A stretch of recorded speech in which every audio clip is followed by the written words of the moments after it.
Hello guys, long time no no post. Ayan.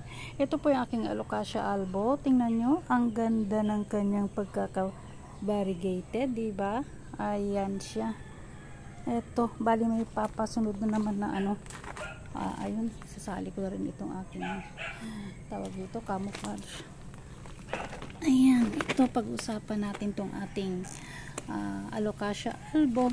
Alam niyo ito dati, sobrang liit pa nito mula nung nag-uulan na siya. Ayan, eto na, maganda po ito siya sa loob ng bahay. Pwede rin po ito pang indoor, pwede rin po pag outdoor, pero wag lang po ninyo siyang mabababad sa kanyang tag dito, tubig. Kagaya nag-uulan, ayun, tinabi ko talaga siya kasi ang hirap naman kung mawala pa to. Ayan, kaya itinabi ko talaga siya doon sa pinakailalim. Kasi nga, ang mga ganito ay madaling marutrat. Kaya, iniingat-ingatan ko. Pero sabi nila, hindi naman daw ito narurutrat. Kasi nga, nakatira yata sila sa tubig. Pero, iniwasan ko na lang guys, kasi ayaw kong mawala ito. Ito lang po nag-iisang aking Alocasia albo. Ayan, kaya pinakaingat-ingatan ko.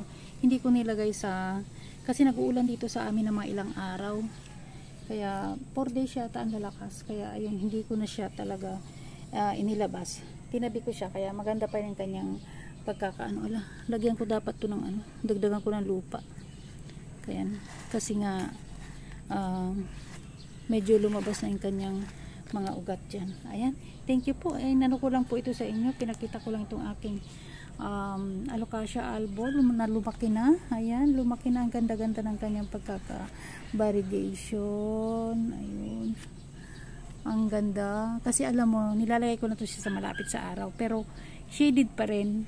Huwag nyo po ilalagay sa direct na araw. Ano po. Ayan, maraming salamat po. Thank you. Please subscribe, like, and share. Thank you.